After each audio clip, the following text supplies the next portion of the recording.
The Joe Rogan Experience.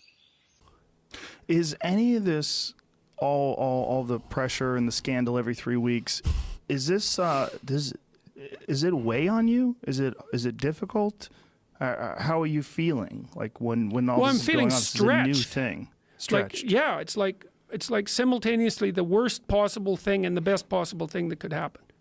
Well, financially, it's been a boom, right? I mean, yes.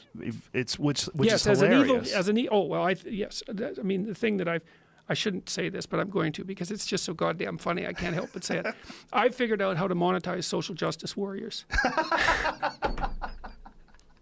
That is what it is. I know, it's so funny. I just can't believe it. The other way. It just, every time I think that, well, it's just one of the surreal circumstances that characterize my life. It's like I'm driving the social justice activists in Canada mad because if they let me speak, then I get to speak, and then more people support me on Patreon. It's like, that's annoying. It's like, goddamn capitalist, he's making more money off this ideological warfare. It's like, okay, fine, let's go protest him.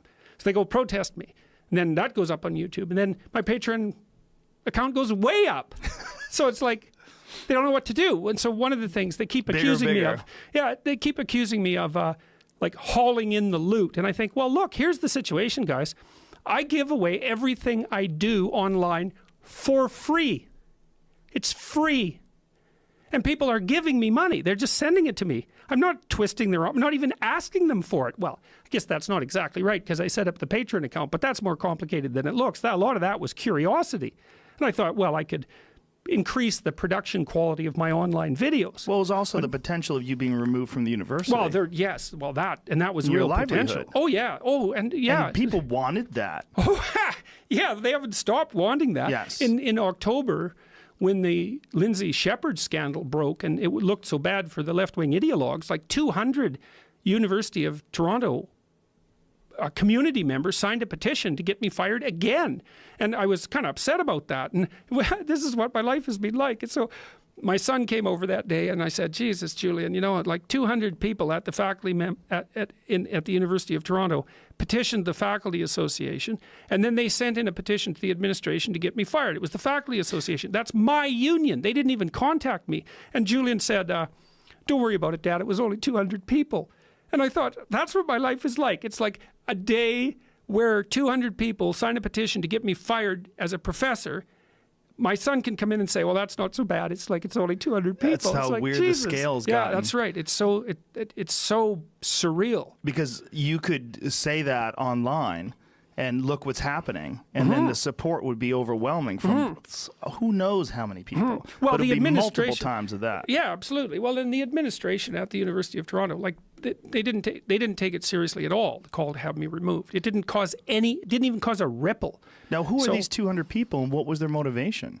Oh, well, they're hard to say what their motivation is. They're not very happy about me. Or they read the transcript or listened to those recordings. Yeah.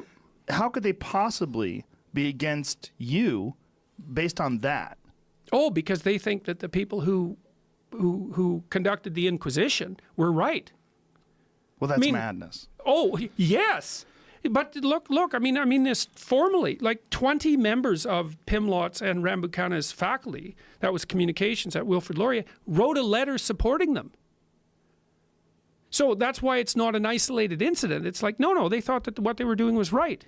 It's mass hysteria. Yeah, well, there is an element of that, that's for sure. And there's certainly, again, I hate to bring this term up again, but this toxic tribalism thing. It's like they're supporting their own, and they understand that their own ideologies have been completely connected to the same type of groupthink that's going against Lindsay Shepherd in that meeting. Oh, yeah, when they tried to paint her as a radical right-winger, and which she certainly isn't. Of course not, and neither are you. I mean, the whole thing is ridiculous. Yeah. You're not alt-right. You're not a neo-Nazi. You're not. I've read a lot of crazy things about you, and knowing you personally, seeing this stuff, I'm like, this is a fascinating time we live in. Yeah, that's for sure. That's for sure. Yeah, and it's been crazily. Well, what would I say? Crazily stressful. It's the best way to describe it is surreal. Yeah. It's like I stepped outside myself. I can't put this in a box. I don't know what to make of it. I don't know what to make of the Channel 4 interview. You know, it's like, what the hell? Really, it's crazy. But well, it's these conversations are so limited by what you were saying before, that they're trying to get this 5-minute soundbite in, and that's what television has become. Yeah. It's a dying medium. Yeah. It doesn't make any sense. It doesn't make any sense to sandwich these commercials in every 15 minutes or whatever they do. None of it makes any sense. It's an archaic way of communicating ideas. Yeah. Well, and I think that is part of it too, is that like I happened to catch a technological wave. Well, like you did, you know. Yeah. I mean, television offers nothing over YouTube. Nothing.